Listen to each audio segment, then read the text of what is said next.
Welcome to the Encore Audio Archives YouTube channel. I'm Taper Dave, and this is my channel. I've uploaded hundreds of talks here that I've recorded at meetings in West LA, and I've also recorded conventions starting in 2013. I've got a bunch of those up. And Walt and Mary Murray, the original owners of Encore Audio Archives, started the company in the 80s, and Walt recorded Joe and Charlie's and a bunch of stuff down in Vista, California. My sobriety date is June 20th of 1994. I hope you find something you like, so please like and subscribe to my channel and comment down below. If you want to hear something that I don't have or that you don't see, I'll see that I get it. Anyways, take care and have a great day if you want to.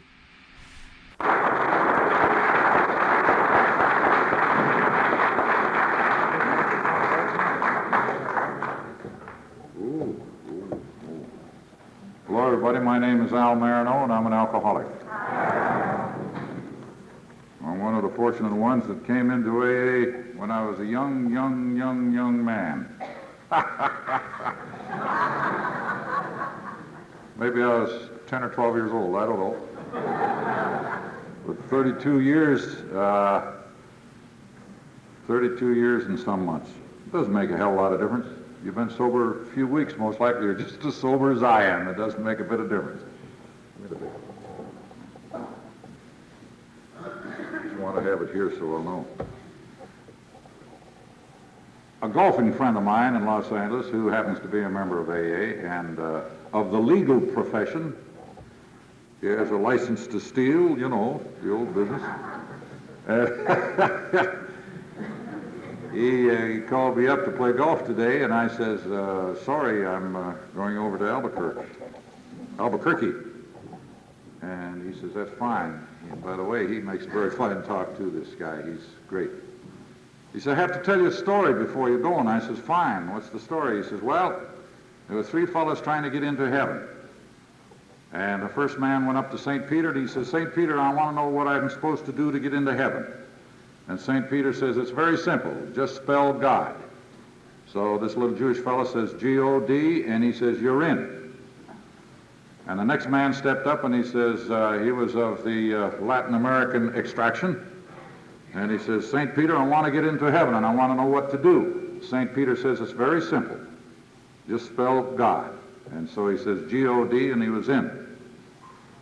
Then a big black man came up to St. Peter, and he says, St. Peter, I want to get into heaven. And St. Peter says, it's very simple. He says, what'll I do? He says, spell Albuquerque.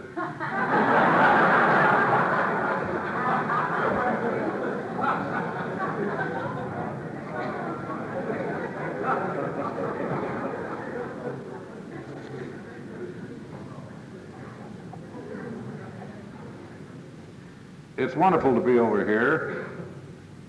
I enjoy going out of town and speaking once in a while. I've been around the world on this sort of a mission, if you want to call it that. No professionalization in any way, shape, or form.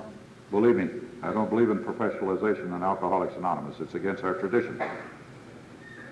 But if I have something to say that I can help someone with, naturally, I'm very happy to go thousands of miles. And I don't talk very flowery. I'm pretty basic because that's the way it was taught to me when I came into Alcoholics Anonymous. The longer I'm in and the more I think about it, I realize that Alcoholics Anonymous will guarantee us and give us a 100% guarantee that we will stay sober if we will honestly live according to certain conditions. This is a 100% guarantee. If we will honestly, to the best of our ability, live according to certain conditions, we will stay sober, and the guarantee is 100%. And of course, these conditions that I'm speaking about are the 12 steps of Alcoholics Anonymous.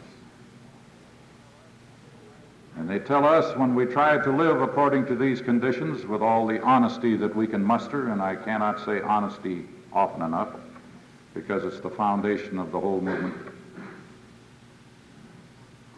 If we live according to these conditions, to the best of our ability, and our ability isn't very much, believe me, when we first come into AA, that we will definitely have a change in our personality, in our attitudes, and our sense of values. And we will learn in Alcoholics Anonymous that this miracle that happened to us is not a man-made miracle, that it comes from a power greater than ourselves. We also learn that we have to do the footwork. And this power greater than ourselves, which most of us call God, will take care of the rest. And it says in the book, probably no human power could help us, that God could and would if sought. And I didn't realize for many years in my utter stupidity that I actually was trying to seek God when I tried to the best of my ability to live these steps or these conditions. And all at once it dawned on me that no one caused this miracle, that it had to be something outside of myself. And now my attitude towards this power, or God as I call him, is absolutely different than it was when I was younger. My conception of God is a way, way, way from what it used to be when I was young. Now God is good, and God is love, and God is practicability, and God is spirituality. And the whole movement of Alcoholics Anonymous is a spiritual movement, because it is all good and it is all practical. Practicability and spirituality are exactly the same things. The practical man is the spiritual man because he does what he's supposed to do when he's supposed to do it. And the very practicability of the program of Alcoholics Anonymous is spirituality identified. So you see, we have the spiritual practical program here, which are one and the same things. And I'm amazed sometimes, and I know many of you are, when people will get up and say, I got drunk because I didn't get the spiritual side of the program.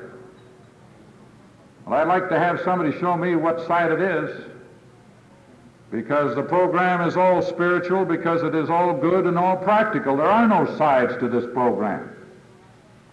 The fact that you and I came to this meeting tonight is a spiritual act, because it not only is for our good, and it's for good of all those who associate with us in our daily life.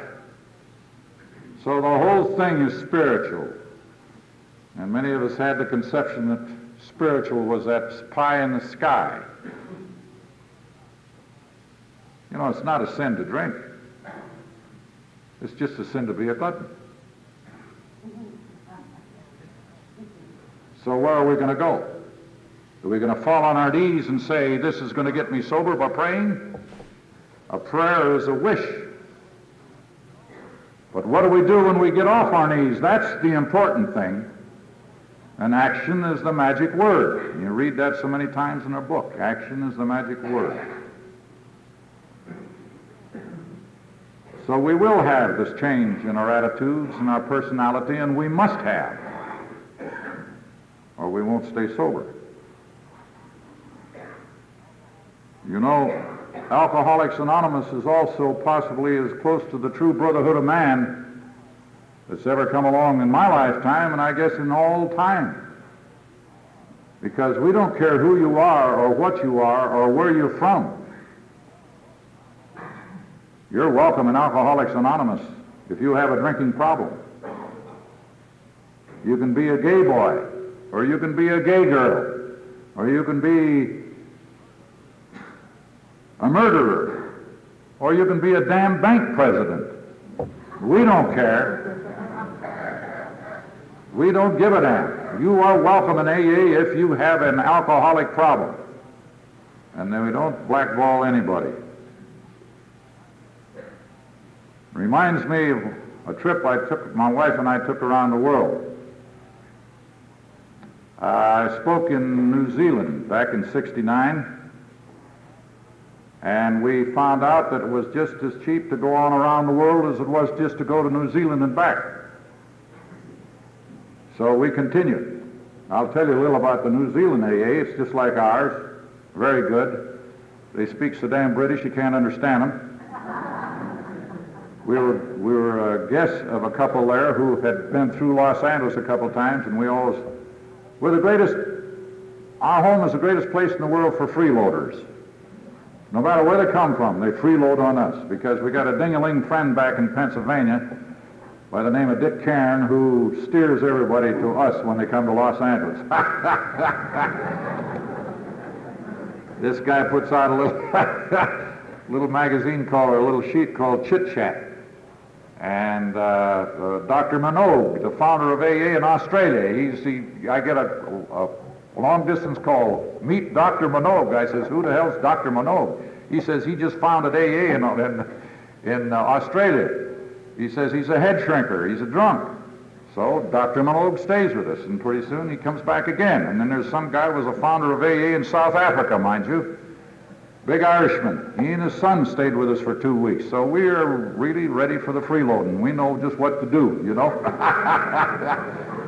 He said, go rent a car and we'll give you a map and have a good time.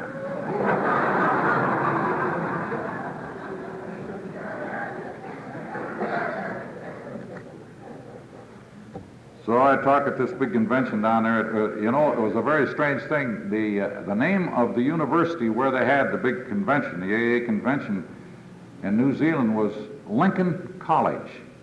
I said, where did you get this Lincoln business? He says, well, there's a lot of Lincolns. Not only you're Abraham, we got a lot of Lincolns, you know. They have a alcoholic plan there that's a wizard. Now, don't forget, I never went to a sanitarium in my life. Nobody sobered me up. I didn't know that they had places where they'd sober you up. Thank God I didn't know. I never went to a doctor in my life. Thank God I didn't. That made me ready. And these are all God's will, all these things. But anyway, they pronounce a guy an alcoholic. And it takes a couple of psychiatrists and a couple of judges and, you know, those big guys, as if anybody could pronounce anybody an alcoholic. And they send them to these sanatoriums that they have, and you ought to have seen them. We went up to one up at Hamner Springs. It's out of Christchurch, about 85 miles up in the mountains, the most beautiful spot I ever saw in my life. A great big half-circle building with a big monstrous swimming pool out in front, an 18-hole golf course, badminton courts, tennis courts. They had a rec room with a big screen on the wall, a TV, black and white is all they had there then, and one channel. Pool tables, card tables, everything that a man would want in the world. They had psychiatrists all over the joints. They had doctors. They had everything. There were about 90 there. 60 were men and 30 women.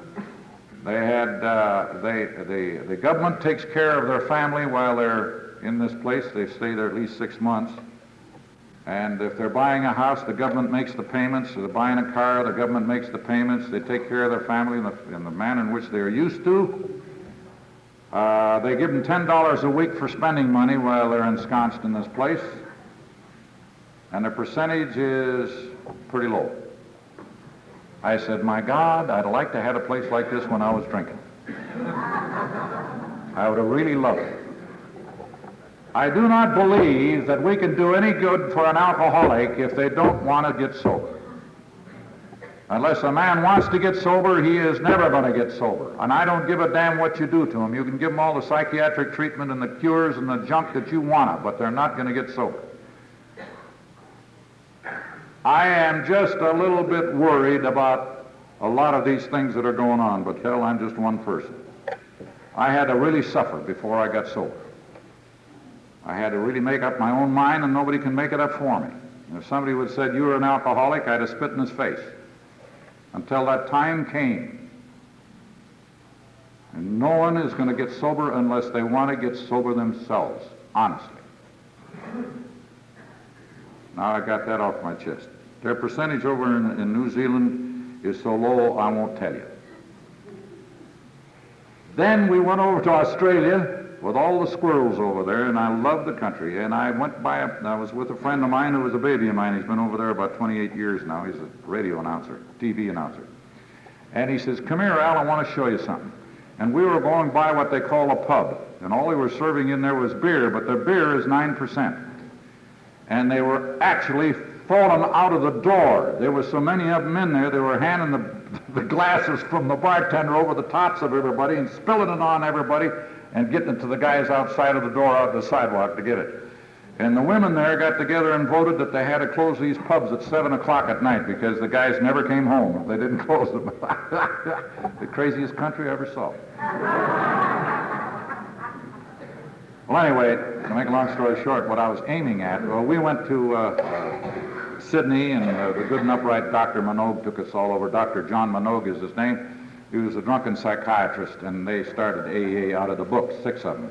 And then they'd go and get drunk, and then they'd come back and they'd take that book again, and after about 6 months of that, why, Dr. Marineau stayed sober, and he's one of the outstanding psychiatrists over there now.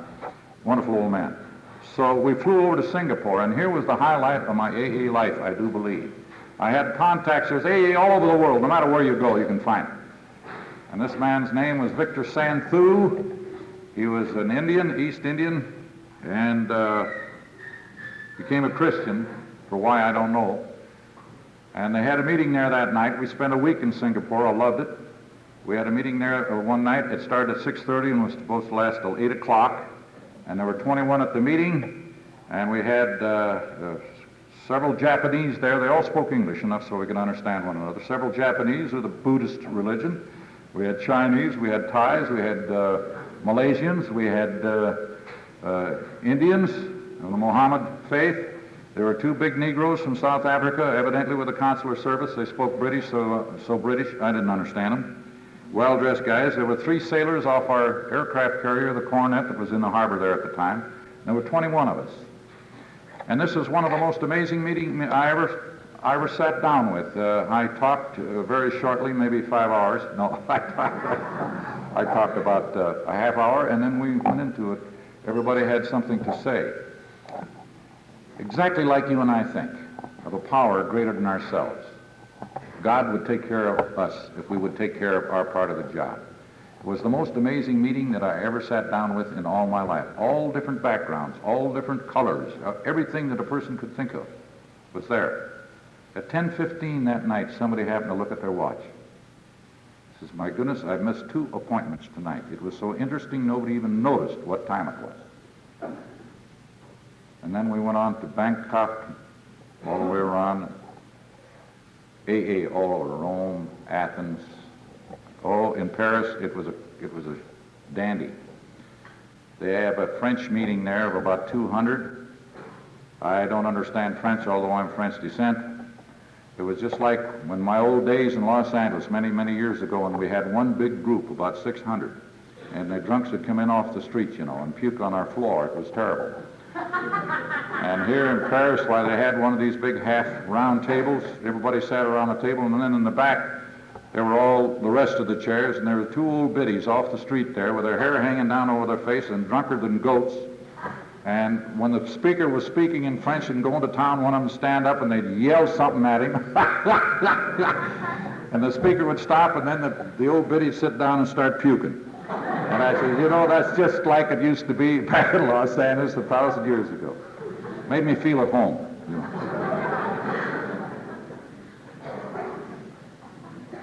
But the true brotherhood of man, we have it here, and this is it.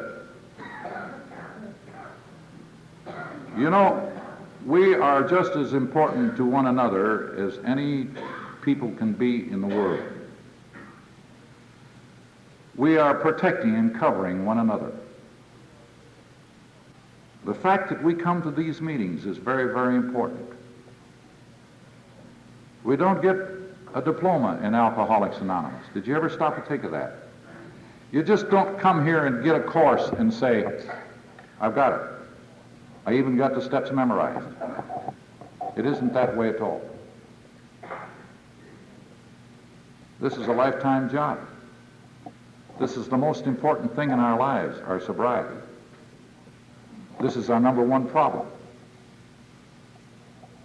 We just don't come here 6 weeks and get a diploma and walk out in the street and say, I've got it made. I have two very dear friends about 3 years ago that thought that. And it happens all the way in my AA life.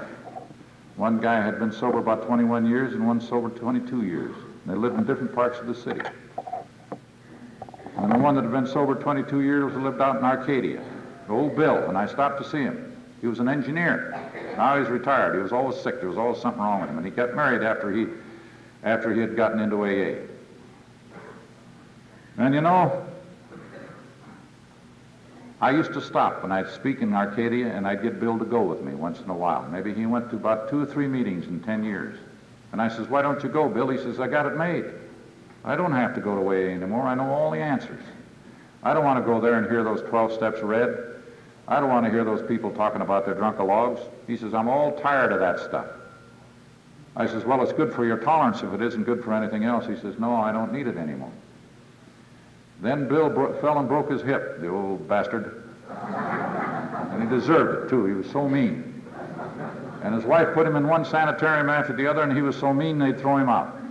They put him in the vet's hospital, and they threw him out because he didn't want to stay there. So she had him at home. And one morning she called me up, and she says, hey, she says, Bill wants a drink, and I don't want to give it to him. This is 8 o'clock in the morning. And I says, what's the matter? She says, oh, he's been drinking for about a month. I says, why? She says, because he said it would be good for the pain. And she didn't know any better. And now he's drinking 2 or 3 fifths a day. And I says, where is he? She says, he's laying in bed, and he said he won't eat breakfast until I give him a drink, and I'm not going to give him a drink. What do you say? I says, wait a minute now, Mom. I'm not going to get my nose in this one because this is a family affair. It has nothing to do with me at all. She says, what'll I do? And I says, I don't care. Do what you want, but I won't tell you what to do. So by golly, she called me about a half hour later, right on the nose. And she says, Bill just committed suicide. I says, what? She says, yep. He had a gun stuck under his pillow and he shot himself through the heart. I says, I'll be right over. She says, don't bother. I'm greatly relieved. I called the police and they come over here and they found the bullet laying on the floor underneath the bed. It went right through the mattress. And then this other friend of mine out in Culver City, a long ways away, Santa Monica really, and he'd been drinking for about a year, and he used to do a lot of talking in AA and had been around a great deal. And he stopped by my office one day. He was in real estate, and he wanted to ask some questions about the type of work that I was in. I'm in real estate, but not per se. Investment is what I'm in. And he wanted a lot, and so I kept him with me all day long, and I says, I hear that you've had a few snorts. And he says, yeah, but I'm off it now. I says, I've got, he says, I had 20 years or something like that. But he says, I'm off it now, and he says, the old lady threw me out. Well, I says, maybe that'll snap you out of it. And he says, no, I'm living across the street. But he said, I'm off it, and I'm glad you told me what you did. And I kept him with me all day until evening. And we went on a trip, and when I came back, his wife called. She says, so-and-so committed suicide. I says, what? She says, yeah. The cops came over one morning about 7 o'clock and says, we found your husband's body in his car. He put a hose from the muffler into the car and gassed himself to death. And these are two examples of guys that stayed away from AA for about 10 years, and it's a good lesson to me. God takes care of everything, doesn't he? It lets me know that I have no cure at all. I'll never be cured. I always kid around. I say after 30 years you're cured, but that's baloney. This will be with me the rest of my life, and they tell me that if we start drinking again, that this something, they call it allergy, intolerance to alcohol, grows in our system. And it sure as hell does. What is the disease of alcoholism? Has anybody ever come up with an answer to that? They say it's so complex that no one can really describe it. But I can tell you my opinion of it. I have a physical intolerance for alcohol. Now, it doesn't matter whether I developed that physical intolerance or whether I was born with it. It doesn't make one bit of difference. I've got it. Some people become alcoholics in 2 years because they have a physical intolerance for alcohol. they become allergic to alcohol. In other words, it stays within us in volume and we can't catalyze it or get rid of it, and it stays in our brain and makes us wild. And we have definitely a change in our personality when we drink. I got a little thing here from that screwball back in Pennsylvania that I'll read to you. This came from Johns Hopkins University. If you'll learn what the symptoms of alcoholism are and have checked your own, you may have found that some of them are the same. You therefore want to know what the nature of this disease is. You will not find a very good definition of it. It is too complex. It is a mixed disease of the body and the emotional part of the mind. And the emotional part of the mind. It combines a physical hypersensitivity to alcohol with an irresistible compulsion to drinking. Every man or woman may have certain physiological resistances or susceptibilities to different chemicals. These are endowed by nature and inheritance, are either called a tolerance or an allergy, as the case may be. The physical system can tolerate one drug or one food or one irritant better than another. What one man can tolerate may injure another man. Perhaps you have enough tolerance for enough coffee to produce a heart attack in another person. Some people are allergic to sugar or strawberries or pollen in the air, and so forth and so forth and so forth. When they say we may be allergic to sugar, we find out that 4% of the people in the world are or will become sugar diabetics, not because of the excess use of sugar, but something has gone awry in their system where they can't catalyze it. And the same thing happens with we alcoholics. We find out that 4% of the people in all the world are or will become alcoholic if they drink to any degree at all. And personally, I think this is where it starts. When they say it's something deeper down, I don't know. This allergy that we have, this is the thing. And then we get into the emotional part of the mind. And this took a lot of reading and a lot of thinking of the big book. And I realize one thing now. And I tried to stay sober with everything that I had long before the advent of AA. And it seems to me that I always got drunk. I always got drunk when I got emotionally upset. And whether you know it or I know it or anybody else knows it, emotional hurt is much worse than physical hurt. To hurt physically is one thing, but to hurt emotionally is much, much worse. And without a doubt, you and I, through our drinking and all of the things that happen to us in our drinking, deteriorated emotionally to the point where we were children again. And the child lays on the floor and kicks his feet and cries, and the adult walks over and gets a drink. Because this was the only thing that I knew that would help me cool down and be 8 foot tall again. So what we do in Alcoholics Anonymous, I believe we grow emotionally, at least partway to adulthood, whereby we can recognize these things that caused us to start drinking again. You know, I've been through possibly the same things that a lot of you have been through. Unfortunately, there was no Alcoholics Anonymous in my 30s until the latter part. I know that I became an alcoholic long about when I was 28, 29 years old, and that's when I started having blackouts. And that's when I would be drunk for days and couldn't remember much of what went on for a week or 2 weeks at a time. Now, the nice people don't call them blackouts, they call them loss of memory. But we drunks will know exactly what it is. And the remorse and the things and the memories of things that happened to me, they drove me emotionally down to the point where I was just a baby. To think of the things that I did when I was drunk, it wasn't me at all. And I know you are the same way as me. So I went through these things, and these things happened to me. And long about 1938, my first wife, who was a very intolerant woman, divorced me. She was so damned intolerant that if I didn't come home for a week at a time, she'd get angry about it. And I thought, well, this is something, you know. I made a failure of marriage, and it was pretty tough. It was pretty tough. Now, previous to this time, me and another alcoholic, for which we just said we were drunks, I was a musician for 40 years, up until I was 53 years old. And I lived across the street. I worked in the studios. That's why I went to Los Angeles. I knew that out there, if I passed out under those palm trees, that I wouldn't freeze to death, and I think that's why we got so damn many drunks out there. And also that's where the real money was, working in pictures, and it was. And I liked it out there. It was great. And I worked as a freelance musician. Now, I could have had contracts, but you see, we alcoholics don't want to be tied down to nothing.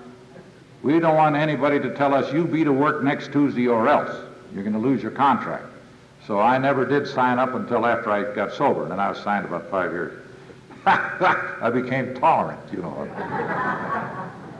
Across the street, I lived off of Beverly Boulevard on Normandy Place, and across the street was another drunk, and his name was Jack T. And Jack T was a fabulous musician. He had perfect pitch, which God endows one out of every 10,000 people. He was a fine arranger and a fine composer. He could play all the reed instruments, oboe, bassoon, excellent, fine mind, good salesman, everything that a man could have. But he was a terrible, terrible drunk. And he and I formed a little AA club our own, and we didn't know what to call it, but it was just exactly the way AA was. We used to help each other get over the drunks. If I was dying in the morning, I'd call across the street to Jack. He'd make the run and get a jug over to me so I could get out of bed and tie my shoes. By the same token, I did exactly the same thing for Jack. But Jack was a psychopathic drunk, I felt. He was a much lower type than I was, because he would lay in bed. He'd never give up. He'd stay in bed as long as he had a jug, and he'd pull the curtains down and he'd just stay in that dark bedroom. And I said to him one day, I says, Jack, you're the worst drunk I ever met in my life. I says, you lay here in bed and you drink and it's dark in here. Why don't you do like me, come out and have some fun and hoop it up? He says, Al, I don't get pinched as often as you do. And down around the corner on Beverly Boulevard was a liquor store. Old Sam Cohen owned this liquor store, and it was a beauty. And one day Jack and I decided we wanted a jug, and Jack says, let's go down and we'll cuff old Sam. Now, cuffing meant charging. And I says, well, you told me that you owed him $500. He says, yeah. He says, isn't that something? I says, how the hell did you get him up to $500? Oh, he says, the old mind was working. He says, I owed him 100 and I paid him 50. Then I owed him 200 and I paid him 100. And he says, over the matter of about a year, I got him up to 500. He says, this is a victory. I says, you're the smartest salesman I ever met in my life. So we went down to see Sam. And Sam says, Jack, I can't give you a jug. He says, you owe me 500 now, and I need it very, very badly.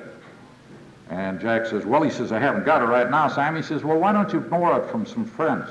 He says, I haven't got any friends going to loan me 500. He says, why don't you hawk your instruments? He says, half of them are in hawk. And it went on and on and on. Finally, Sam says, why don't you go down to the bank and borrow it? And Jack says, you mean on a personal note? And Sam says, yeah. He says, Sam, I'll need a cosigner. And Sam says, I'll cosign.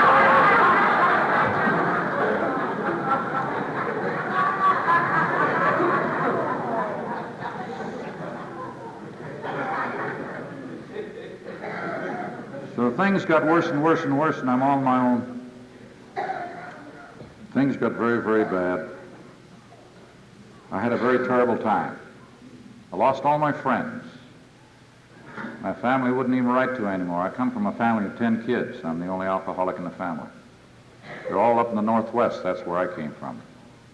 I'm the youngest boy.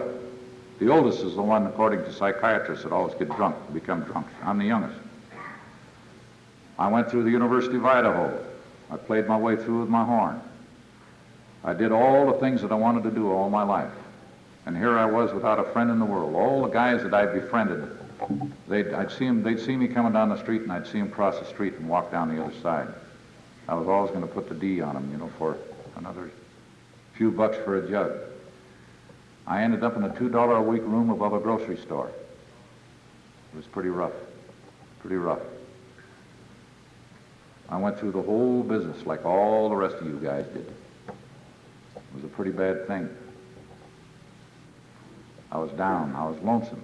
Very, very lonesome. I had one friend left in the world, and that was a gal that I met right after my divorce. And her name was Cecilia. And her husband had died, and she had a little daughter, and she was working for a living. And many of the time I'd bum a fin off her to buy a jug. And she drank with me, but she was a lousy drunk. Her knees would get weak, and she'd fall right on her brazaca. And you know now, Celia and I have been married for 30 years. 2 years after I sobered up, why, she said yes. Or I said yes. I don't know which, you know. That's when I had lots of hair and it was dark and curly, you know. So that was the deal. The first thing I did, now we didn't have AA. First thing I did, I was down listening to Benny Goodman one night, and I ran into an old trumpet player friend of mine. We worked with Paul Whiteman together one time. And this trumpet player was the worst drunk I'd ever met, I thought. At that time, I was much younger. And I asked him to come over and have a drink. And he says, no. He says, Al, his name was Andy. And he says, no, Al, he says, I'm on the wagon. I took a cure. And I says, how long you been sober? He says, 2 years. I says, no kidding, Andy, you've been sober that long? He says, yeah. I didn't ask him what the cure was or none. I didn't want to know. Then one time something came up where I had a good picture coming and I was on a terrible drunk and I couldn't get sober, and so I called Andy and he told me it's the Halco cure out in Culver City. And I called them and they came down and picked me up post haste. It was $150 for this cure. And I went in there and they took all my clothes off me and they checked my heart and my blood pressure and all, and I said, just a minute, I just want a cure. Of course, I'm in a hell of a shape. I'm like a rag. I've been drunk for 3 weeks in an awful condition. And they says, that's all we're going to give you is a cure. And I says, well, why all this heart and this blood pressure? I mean, it sounds like it's going to be rough. Oh, no, we're just going to give you the cure. So they took my clothes and then they gave me one of those little short deals that they give you in the hospitals. And they put me to bed, and they had 4 nurses and a doctor there. And 2 of the nurses were supposed to be male. They were gay boys, and over here were 2 women. And one of the gay boys danced in with a tray of booze, and he says, what's your choice? And I said, so-and-so, and he poured me out a glass, and I drank the glass slowly, and the lights went on, and the shakes went away, and everything looked beautiful, and I says, for $150, this ain't too bad. All this attention. And then they let me get just as drunk as I wanted to, and they hit me in the chest with a great big needle that contained a thing called apomorphine. It's a chemical called apomorphine, which I found out later would make you sick no matter what you've drunk. And ladies and gentlemen, I puked. I puked my toenails out. My eyeballs hung out 3 inches. You could have knocked them off with a stick. I was the sickest human being in all of this world. Then they gave me high enemas. Not one, but many. Then they put me back to bed and they gave me something to make me sweat. Perspire is a nice word, but I soaked right through the mattress. And this was just one treatment. I got one of these every 3 hours for 4 hours for 3 days and 3 nights. And when I walked out of that place, I was as pure as the day I was born, believe me.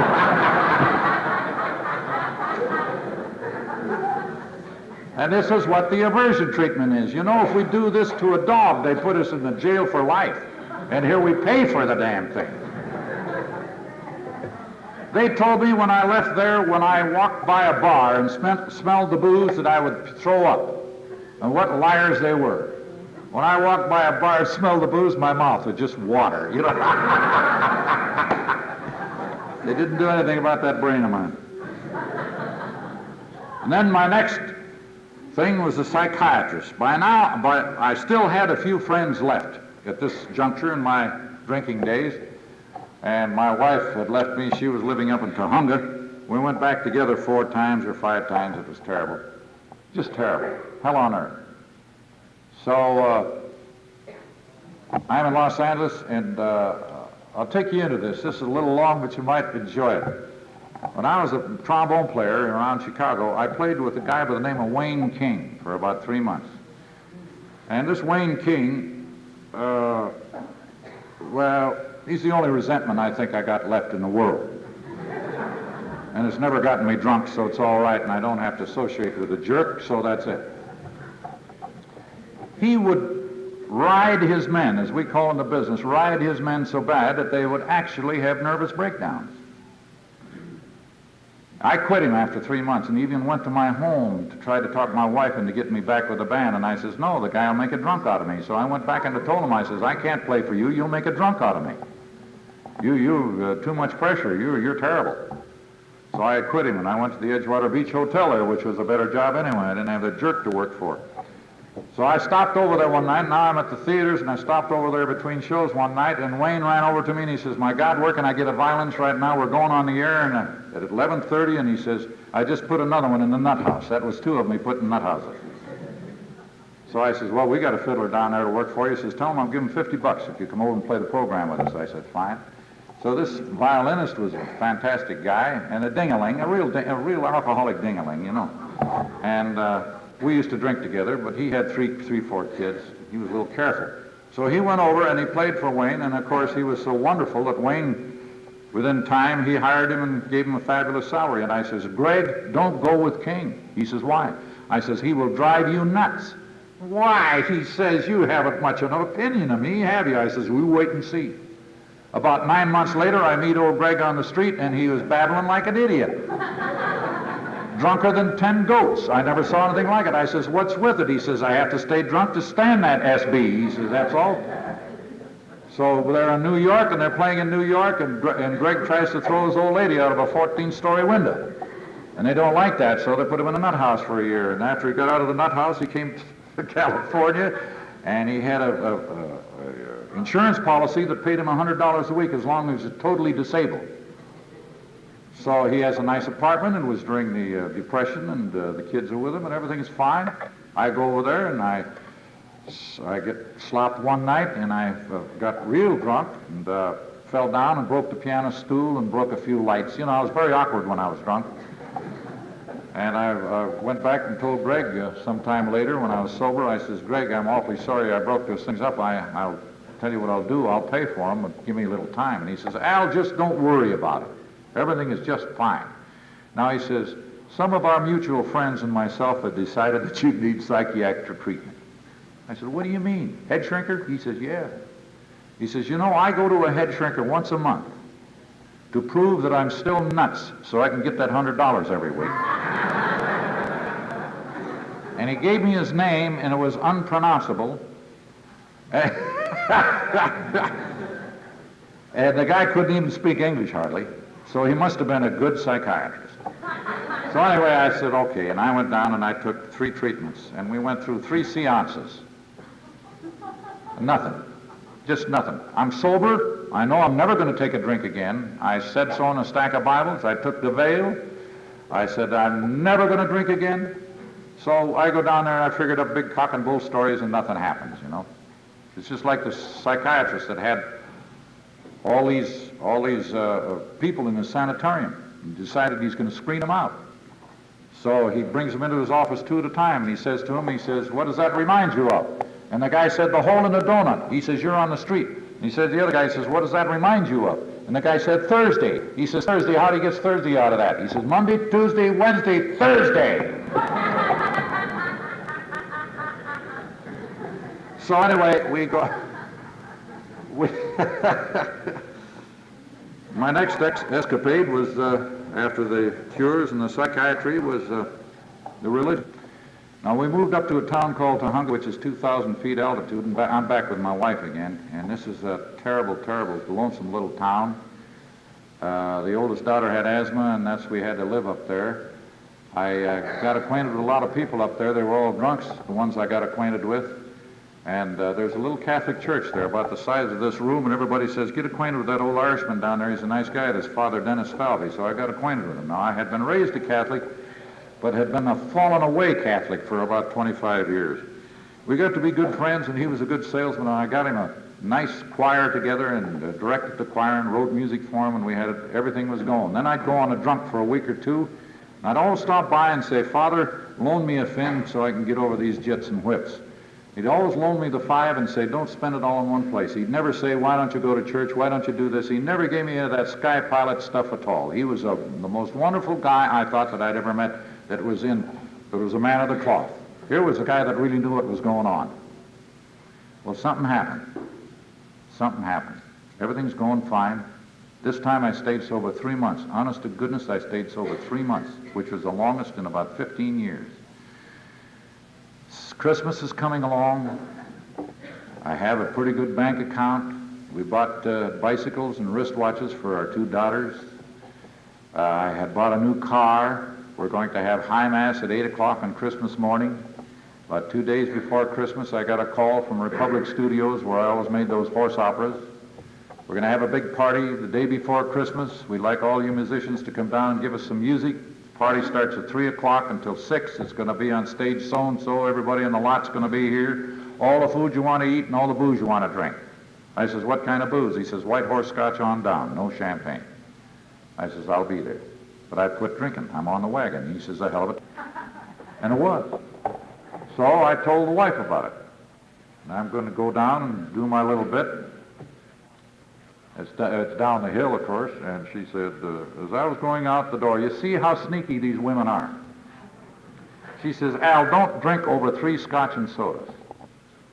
I says, who's going to drink any scotch and sodas? Who wants to drink 3 scotch and sodas or 4 scotch and sodas? I'm on a wagon. You know why you said that? You want me to get drunk. You're just putting the idea into my mind that I can handle 3 or 4 scotch and sodas. That's how sneaky you are. And it started, and we had a big hassle before I got in my car. On the way down, I said, she's been married to me 14 years. She ought to know how much I can drink. I think she knows me better than I do myself. She knows that I won't drink over 4. Then I say to myself, well, you damn fool. You know you can't drink any. Who wants 4 drinks? Well, I went down and did my bit. And over here's all the fat fiddlers eating food, and over here's all my friends, the brass men and the percussion men, and all of them standing there. I saw old Joe, and I walked over and I said, Joe, how are you? Glad to see you. He says, wonderful, Al. He says, step up and wet your beak. And I says, no, I'm on a wagon. And again, he says, it's a hell of a time to go on a wagon. And I stood around, and other friends came up, and I says, I don't care if I do. When I got out of jail Christmas night, about 9:30, my car all smashed up. I was the sickest man that God ever put on earth. I double-crossed everybody, always got drunk at the wrong time. The lawyer got down there who was an ex-musician, and I bawled the hell out of him. I says, I called you up this morning. He says, yeah, Al, but I was drunk myself, and they'd have put me in with you if I hadn't sobered up. Well, to make a long story short, I went down to the old father the next day, and I says, Father, I says, I guess I better take a pledge. And he says, you were in jail, weren't you? And I said, yeah. And he says, I knew you'd be here drunk or sober. I says, yeah, I was in jail. I want Catholics even take pledges. And he says, yeah, if you want to, you can. But he says, it'll never work for you. I've given pledges to a lot of guys like you. I says, do you know anybody like me that ever got sober? He says, yes, in my lifetime, a couple. I said, how? He says, I don't know how. Now, this is in 1936, mind you. He says, but something happened to them where they had a complete change of attitudes and a complete change of personality. And it seemed to have happened overnight. And they never took another drink, and they were highly respected in the little towns that they were in, and everybody loved them. And I says, what caused this change in this attitude and this personality? He says, I don't know. I can't tell you. I can't tell you. But I wish to God I knew. So I says, what's going to happen to me? He says, oh, you'll most likely die in the gutter or drunk. As I was going away, he said, just a minute, Al, I want to tell you something.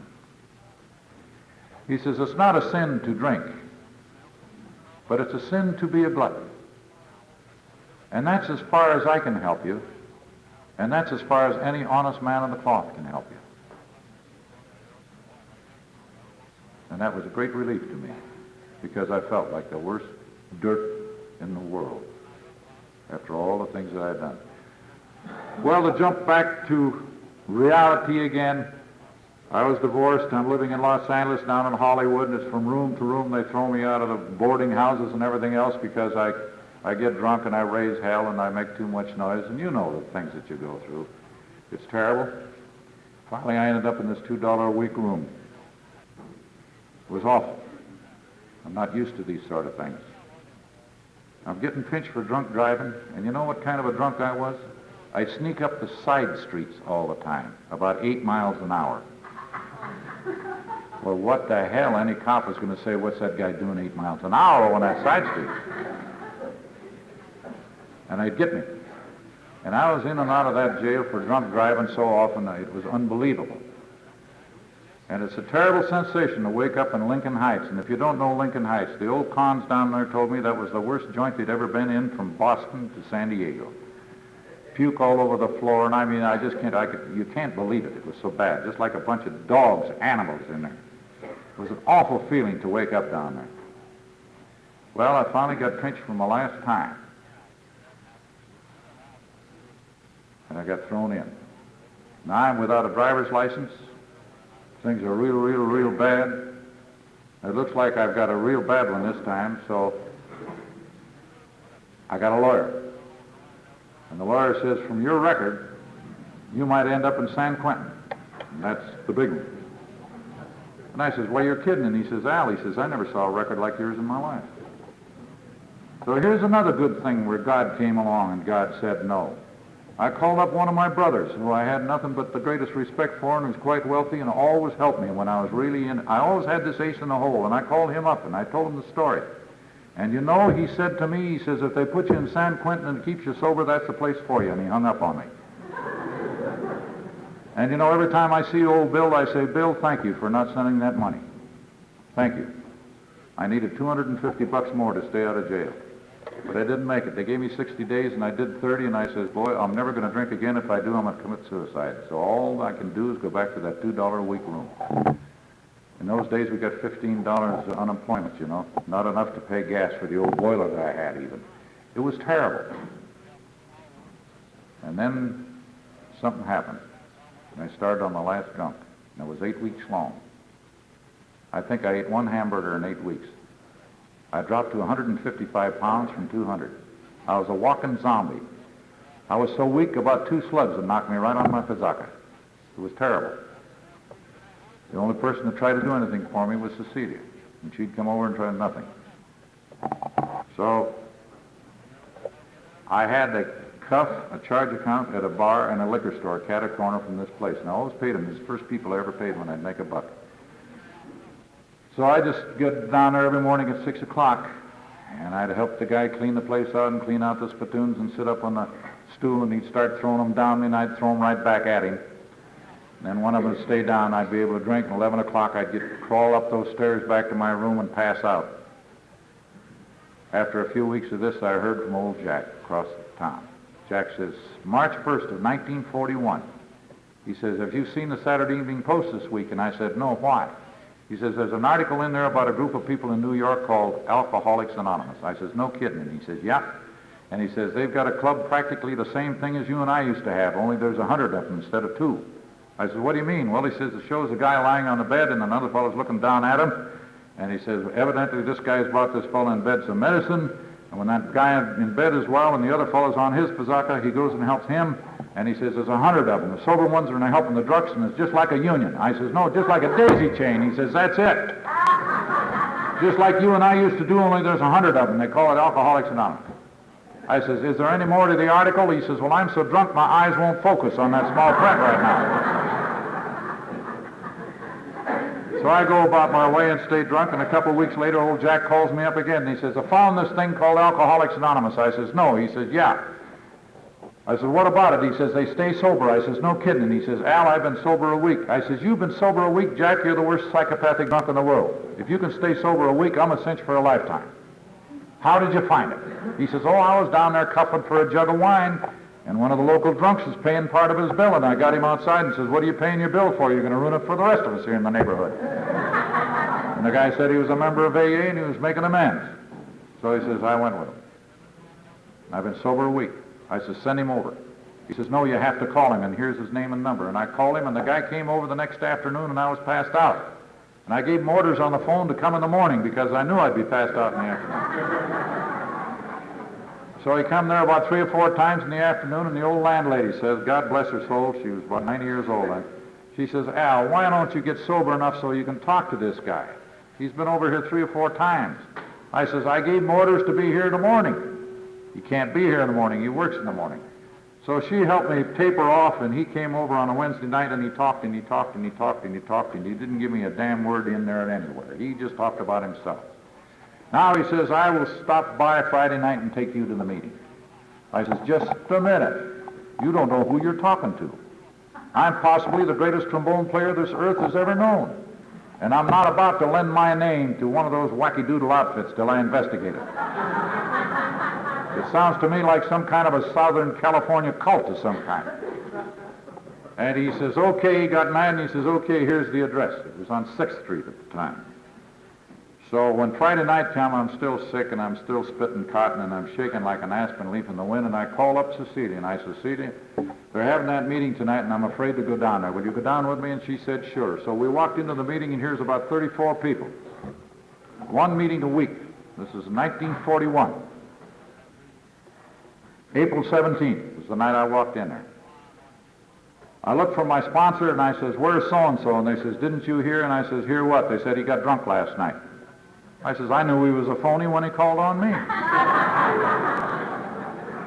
And the man up there was talking about God and quoting from the Bible and looking down his nose at us, and I says, I've been through all of this junk. I can't see where this is going to help me in any way, shape, or form. And I says, I'm very disappointed. And I turned to the guy next to me, and I says, I'm going home. He says, are you an alcoholic? And I says, that's what you call it. He says, Al, give yourself a break, possibly for the first time in your life. Stay for the rest of this meeting and come back to at least 8 meetings before you make up your mind of whether you think this is for you or not. And then if you don't like it, go your way. But just give yourself a break. I says, okay, I'll prove it. So I stayed. And lo and behold, I met some wonderful guys after that meeting. I think there was one woman there, and I don't know who she was. And one guy lived about 8 blocks from me. Now, we lived on the south side of Los Angeles. And this guy turned out to be a fantastic person. And he knew so much about AA, I couldn't believe it. Now, at that day, there was one guy who was sober a year. There were 2 of them sober 6 months, and all the rest of them were sober about 2 or 3 weeks, maybe 4 weeks. And this guy knew so much about AA, his name was Pete Cunningham. All those people are dead but 4 of us that was at that meeting that night. They were all old goats. They thought you had to drink 2 or 3 fifths a day to qualify for AA. And if you were younger than 40 years old, you couldn't be an alcoholic. That's the way they used to think. So, old Pete, I'm talking to him one day, and I says, Pete, you must have been in AA a long time. And he says, yeah, I beat you in here by 2 weeks. In those days, why, we used to go out and make cold turkey calls, and we were kicked out of the nicest homes, and they called us the book-selling racket, and oh, God, it was wonderful. Yeah, just wonderful. Every night we were at somebody's house. We were hanging on to each other like drowning men. Nobody knew anything about AA. They didn't even know how to run a meeting. It was beautiful. We had fights and arguments and threw chairs at one another. It was just great. Nobody got drunk. Everybody wanted to do it their way. I'll never forget one big lesson that we learned in those days. One of our good-looking members called on a woman. And you know, there's an unwritten law. A male never calls on a female unless he has a female with him, and vice versa. And this woman was a gorgeous thing, as I understand. And she was drunk as a goat and in bed. Well, it ended up that a boy making a 12-step call was drunk as a goat and in bed with her. And her husband came home, and he was a very prominent businessman in Los Angeles. And he's going to sue AA for $1 million. And if you didn't think it wasn't hell on wheels there for about 2 months. Boy, we had lawyers coming out of our ears to get this guy to cool it, and we finally got him to cool it. So that was all. They were always reminding them what to do after that. And I'll never forget another rule that we had. I imagine you enjoy this. No one, after they came into AA, was ever supposed to get drunk again. That was, you just wasn't supposed to get drunk again. So there was one guy, well, 2 guys especially, that kept slipping all the time. So we had meeting after meeting. All we talked about was what to do about these people that slip. So we passed the rule that if you slip 3 times, we'd kick your ass out of AA.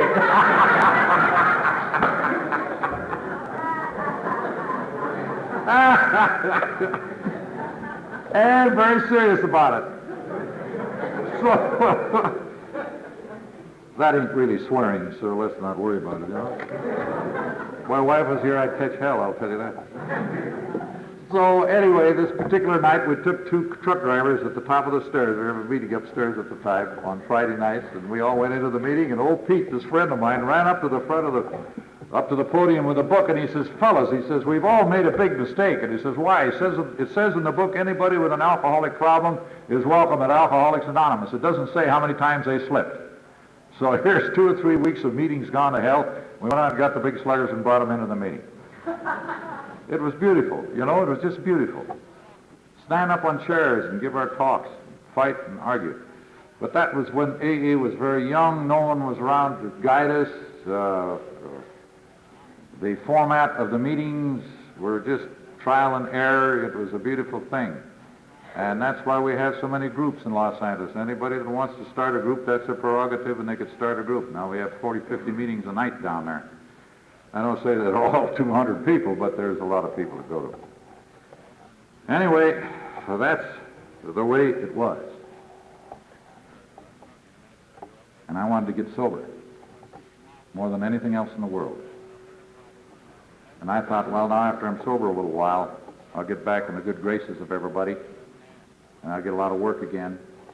And I was a good trombone player, and I did have lots of work before I screwed it all up myself. They don't like it when you fall on your face right in the middle of a recording. They're very intolerant people. And you spoil a take, what we call a take, with maybe 100 men sitting there, and you blow a lot of blue notes. They don't like that. Hell, I'd be so drunk I couldn't even see the notes sometimes, you know.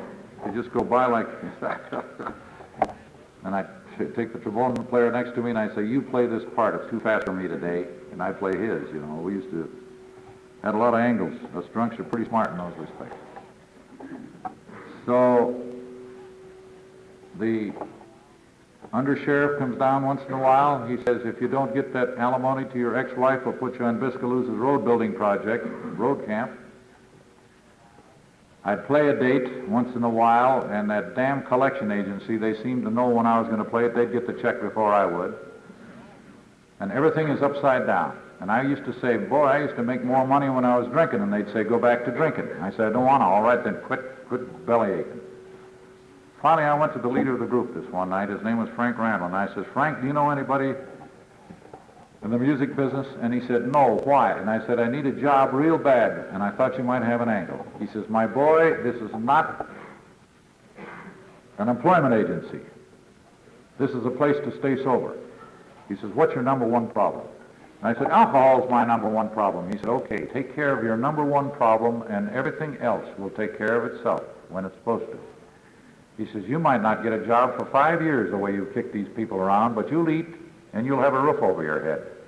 And he says, from now on until they put you 6 foot under, worry about one thing, your number one problem.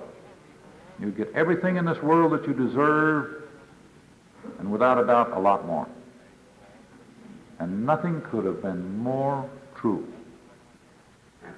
And it just doesn't come like that, but it comes through the years. I don't think there's been one day gone by since that time in 1941 that I don't think of that. I got one problem, and that's alcohol. And if I take care of that problem, everything else will automatically take care of itself. Now, I don't say that everything comes to us that we want. We find out that God says no as often as God says yes. Everything to me is God's will, whether it's what I want or I don't want. And pre-Alcoholics Anonymous, these things had to happen to me. And these things were all God's will. And I had to get the hell beat out of me and my ego really smashed down. And God took care of that. And since I've been sober, there's lots of things that I've wanted very badly. And a lot of things that I've worked real hard for. And they didn't happen. And then maybe 4 or 5 months later, I'll realize that it's lucky I didn't get what I wanted. It would have been a catastrophe. God takes care of everything if we take care of our part of the job. But let's not forget that God says no as often as God says yes, and it's always for our good. Well, That's what happened.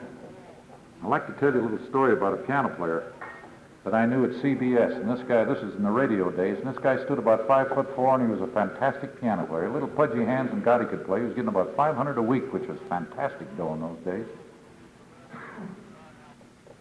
And the little guy got on the flip. Now, he had a beautiful home in Santa Monica, a couple cars, nice family, had everything that a man would want in this world. And he got on the booze. And within about 2 or 3 years, he's a hopeless, helpless drunk. He lost his home, lost his family, lost his cars, and he ended up playing in these piano bars for about $50 a week. All he owns now is a tuxedo and a stiff shirt, a couple black ties, and this is all he got in the world. Well, he got a job out on the edge of Los Angeles, $45, $50 a week. It's a way out. He can't get back to town. He hasn't got a car, so he has to find a room close by. So he finds a room in a private home in the back end of this private home, $10 a week, okay. Then he cased the whole neighborhood, and he found that from this little bar over to his home, he could take a shortcut through a little cemetery. So he cased this, and he found out that he'd be home in 10 minutes. He walked through this little winding path. Well, one morning, he's awfully drunk when he got through at 2 o'clock in the morning. And he started through this little cemetery, and lo and behold, he got off the path, and he fell in the hole that was dug for the funeral, for a funeral the next day. And here he is down there, and he can't reach up. He's too short, and he's screaming all night. He's got his tuxedo on, a stiff shirt and everything. He's screaming like a Comanche.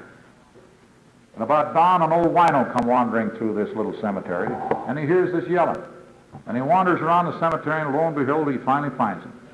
There, a little piano player is laying on his back, spread-eagled out, tuxedo on and stiff shirt, a whole ball of wax. And the old wino looked down at him, and he says, "What's the matter down there?" Little piano player says, "Get me out of here, I'm freezing to death. Get me out of here, I'm freezing to death." And the wino looked at him a minute, and he says, "Well, no wonder you're freezing to death. You've kicked all your dirt off."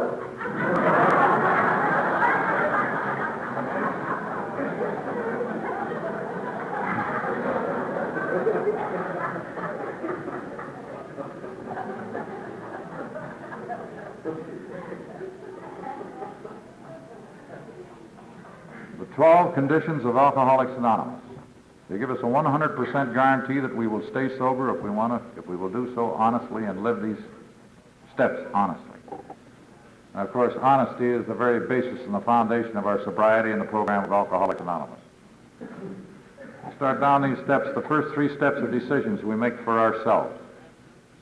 And we just don't take a step and forget it. This is our way of life. We live these things for the rest of our life. Then we get down to that 4th step called taking an inventory. Now, I possibly have a very odd way to take my inventory, but I don't want to go back and dig up all of this stuff that I have been doing all of my life. All of these terrible things that have happened to me and which I did to other people, because I'm going to get drunk again. No, I want to find out why I always took that drink when I wanted to stay sober more than anything else in the world. And as I read this book, I found out that the 4th step, there's about 5 pages devoted to it, and I read it over and over and over again in chapter 5. And it says a great deal about defects of character. So I realized one thing, that these defects of character were always the things that caused me to get emotionally upset, which triggered me off on my drinking. I was always drunk mentally long before I was physically in the last few years of my drinking, when I wanted to stay sober more than anything else. So I sat down and I took this sheet of paper like the man told me in the book, and write it out and look at it objectively like you would as if somebody else wrote it. And I put it right down at the top, and I thought about this for about 4 or 5 months before I wrote it. My worst defect of character that possibly caused me to get on more drunks than anything else was self-pity or frustration. My second worst defect of character are resentments. My third worst defect of character is intolerance. My 4th worst defect of character is selfishness. And I could even add fear in here. An ego goes through all of these things. And I realized that when these things happened to me, that I always got emotionally upset, that this always caused the trigger off for another drink. And I have learned that in my daily life, when things aren't going just right and I start getting a little squirrely and upset and emotionally upset, All I have to do is be honest with me and review that day or the day before, and I can pick out exactly why I am in that state of mind. And you know, recognition and being honest with ourselves alone does the job. If it's a matter of making an apology, we do it. Now, who wants to live by these steps, such an alcoholic? This is a far-fetched thing for we drunks to live by with all our ego.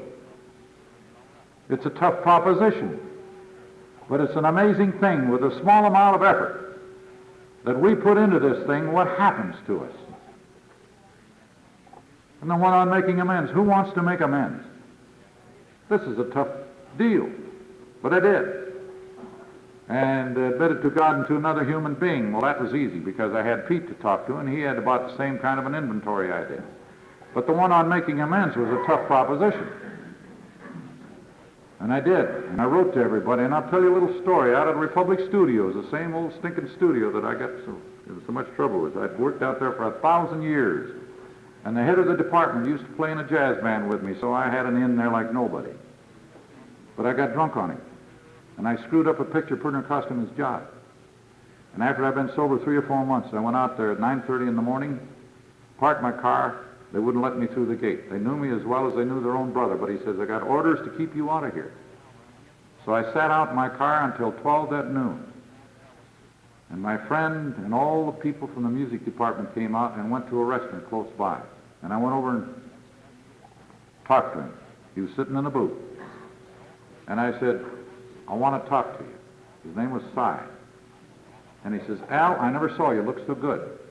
I says, I've been sober for 4 months. He says, lo and behold. I says, come over in this booth, I want to talk to you. So I told him all about Alcoholics Anonymous, and that's why I was there, to apologize for what I had done. And he says, oh, that's wonderful, whatever you're doing, for God's sake, keep on doing it. He says, I'll have you right back to work. I says, that isn't the important thing. The important thing is to apologize to you and get this off my chest, because this would cause me to get drunk many times before. He says, your apology is accepted, for God's sake, everything is fine. So I apologized to everybody, and I wrote letters. But you know, that damn collection agency. They said, to hell with your AA, just send in the money. That's all we want. And then the one on taking a daily inventory. What the hell am I talking too straight into the one on taking the daily inventory. I don't take a daily inventory, I take an inventory all day long. We know when things are going haywire. We know when things arise. We know what it's all about. We must do something about it immediately. Then we get down to the 12th step, having had a spiritual awakening as a result of those steps. And you know something, this floored me for a long time. I know there's such a thing as sudden spiritual awakenings. These are very, very few. They're a phenomena that happens very, very seldom. What about the rest of us that don't have these sudden things and the flash in the dark and the bells ringing? Well, you know, we find out that these are the natural things. These are the changes in our personality. The spiritual awakening and the change in our personality and attitudes are exactly the same thing. We didn't know that. I didn't. And I talked to Bill about this a great many times, and he says, well, you damn fool, look in the back of the book. There's a whole chapter on it. And here's what Bill says. If it's in this book, it has to be. Has to be. There it is. The spiritual awakening. The terms spiritual experience and spiritual awakening are used many times in this book, which upon careful reading shows that the personality change sufficient to bring about recovery from alcoholism has manifested itself among us in many different forms. Most of the experiences are what the psychologist William James calls the educational variety, because they develop slowly over a period of time. Quite often, friends of the newcomer are aware of the difference long before he is himself. He finally realizes that he has undergone a profound alteration in his reaction to life, that such a change could hardly have been brought about by himself alone. What often takes place in a few months could seldom have been accomplished by years of self-discipline. And this is the true spiritual awakening, our change in our personality, our attitudes, and our sense of values. This is it. It is practicability. We're standing right on it. We are right here. It's not pie in the sky. It's right here with you and me. It's beautiful. Action is the magic word. Probably no human power could help us that God could and would have stopped. We do the footwork, and God takes care of the rest. I'd like to tell you a little story of a boy who was 4 years old, and he became totally blind. And his family took him all over the world to the great eye surgeons and specialists, and no one was able to diagnose why he was blind. Now the young man had grown up to be about 24 years old. He was a great big good-looking fellow, well-educated, smart, had the world by the tail, but he couldn't see. Into this town where they lived moved an eye surgeon, a younger man. And they watched this eye surgeon over a matter of a year or so, and he performed some miraculous operations. So finally they went to see him. And the eye surgeon says, according to what you have told me, it will take me some time to diagnose why you can't see. So after a month or so, he called the family. He says, I think I have the proper diagnosis. It will mean an operation, and if it is unsuccessful, he will never see again. But there is a 50-50 chance. So finally they decided to go ahead with the operation. The boy was operated on, and he was lying in the hospital totally still on his back with bandages over his eyes for about a month. The doctor called up the family, and he says, today we are going to decide whether this is good or not, successful. So the whole family is in this hospital room, and he slowly took the bandages off this boy's eyes, and then he could see light. And pretty soon he could recognize his family. And you can imagine the scene. He turned to the doctor and he says, Doctor, I owe you everything in the world. I'll do anything in the world for you. I just owe you everything. And the doctor says, my boy, don't thank me. I just put in the stitches. And God took care of the rest. And isn't that just like Alcoholics Anonymous? Thank you.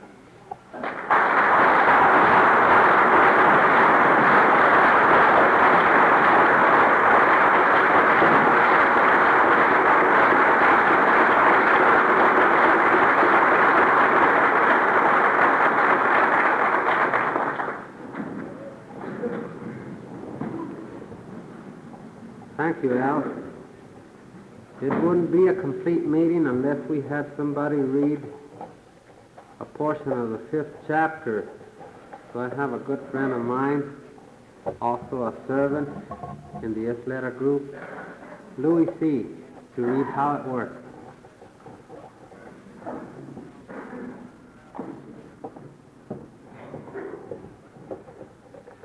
My name is Louis, and I'm an alcoholic. It's by the grace of God and help of all you wonderful people that I'm sober tonight. And I want to express my thanks and gratitude for the fine talk, Al. It was great. How it works. Rarely have we seen a person fail who has thoroughly followed our path. Those who do not recover are people who cannot or will not completely give themselves to the simple program. Usually men and women who are constitutionally incapable of being honest with themselves. They are such unfortunates. They are not at fault. They seem to have been born that way. They are naturally incapable of grasping and developing a manner of living which demands rigorous honesty. Their chances are less than average. There are those, too, who suffer from grave emotional and mental disorders, but many of them do recover if they have the capacity to be honest. Our stories disclose in a general way what we used to be like, what happened, and what we are like now. If you have decided you want what we have and are willing to go to any length to get it, then you are ready to take certain steps. At some of this we bought.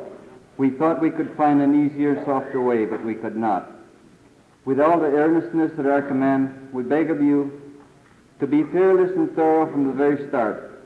Some of us have tried to hold on to our old ideas, and the result was nil until we let go absolutely.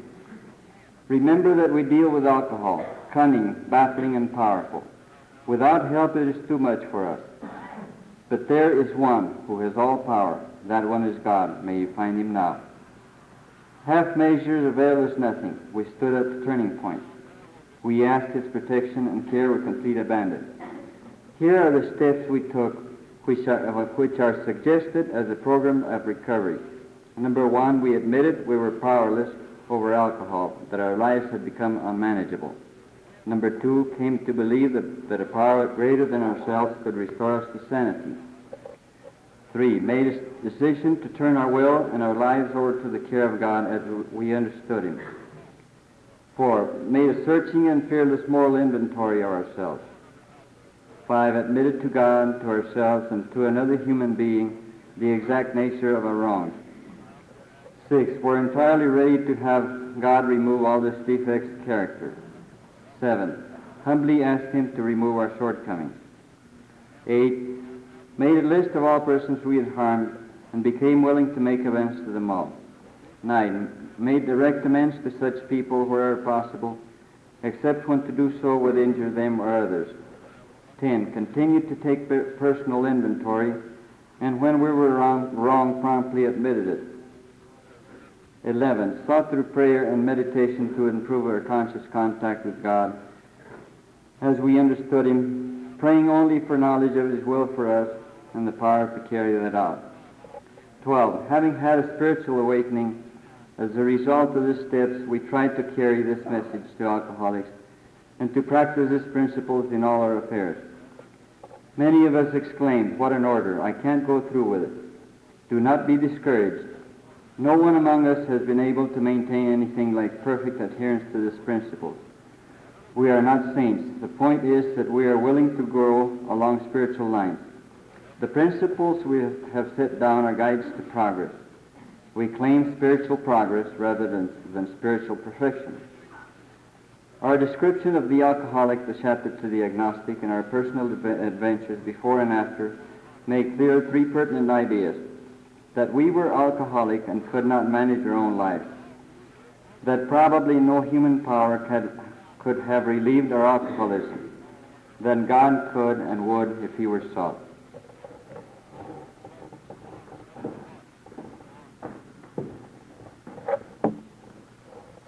Thank you, Louis. The preamble of Alcoholics Anonymous.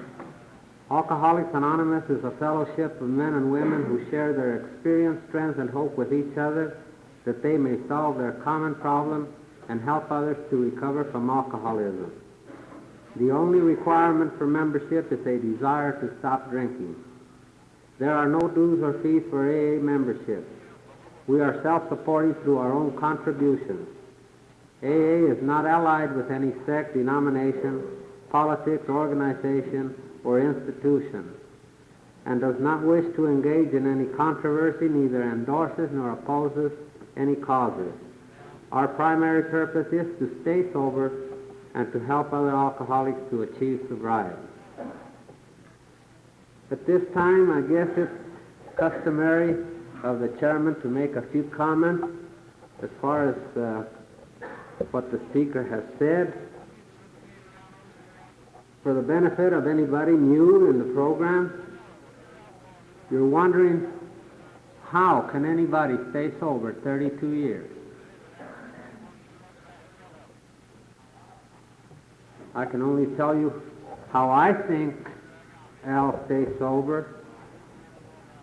One of the main things is that Al has not forgotten where he's been and what it took and what price he had to pay. On that road that's so very familiar with each and every one of us, the road of practicing alcoholism. He hasn't forgotten. He mentioned the fact that the meetings are very important.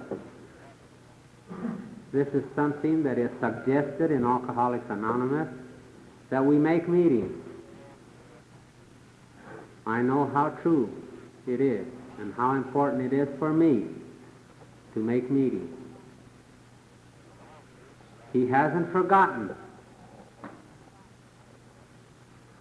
what it took. 32 years of sobriety and he's still making meetings. He's not like the 2 gentlemen that he mentioned. suicide. This can happen to each and every one of us if we forget. We can't afford this. We can't afford to forget. He practiced, as far as I'm concerned, tonight, every one of the 12 steps of Alcoholics Anonymous. The one that he practiced the most tonight is the 4th step. Continue to take personal inventory.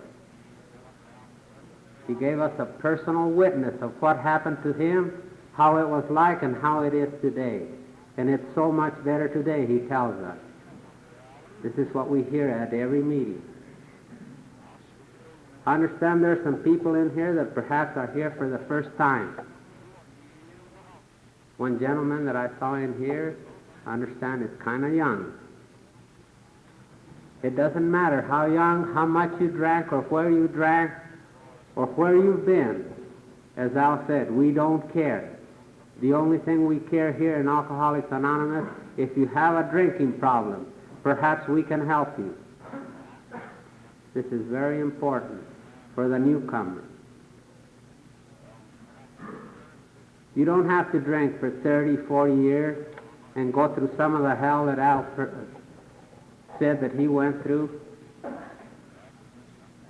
He said at the beginning that they told him to come to at least 9 meetings and then decide. This is the same thing that he has suggested for you. Continue to come to some of these meetings. And sure enough, if you get honest with yourself, you'll be able to identify. And then you can stay here and save yourself all that hell that is surely ahead of you if you continue to drink. I'm going to ask the 2 gentlemen to pass the basket while I'm thanking the Al-Anons and all the help that was put forward to put in this meeting together. Warren and Manuel will pass the baskets and just go around. Put some money in there. We need it. Okay, this is how I prepare my drone for launching. I like to do it inside the cab of my truck so I'm not standing outside in the weather. To install the joysticks for control, up and down, right and left, powered on. I have an Android phone that I use to connect it to the drone with. And it's actually controlled through the iPhone, through an app. Oops, wrong way. It's actually controlled through the iPhone, or through this Android phone, through the app. It's actually controlled through the Android phone, through an app, and you connect it through this short connection right here.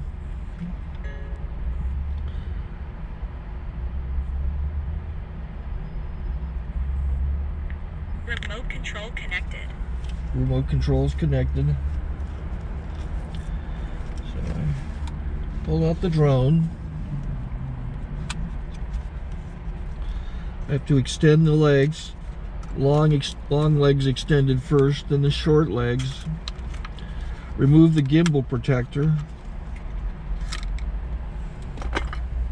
Set that aside, then power it on one short burst, then one long burst. I lay it down. So I have to go to calibrate. So the drone's not connected yet. It shows you here as this drone gets disconnected, even though the remote's powered on. So the drone has to establish it's connected.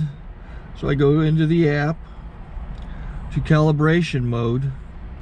First I'll calibrate the remote controller. Start calibration. Out, in, oop, out, in, up, down, and then this little wheel is to control the gimbal. So it's calibrated. Go to gimbal calibration, start calibration, and then it calibrates the gimbal. what that shows up. The gimbal's moving all over the place. Changes, you can see it on the video.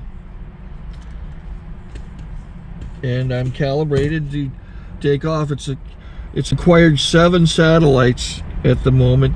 There are 26 satellites up in the sky, which it has to acquire before you can take off. So it's connected. It's got enough satellites. This is white. I can go to press this little arrow button, swipe right to take off, and it would start the motors if I slid this to the right. But I'll wait till I get outside. Don't want to do it inside.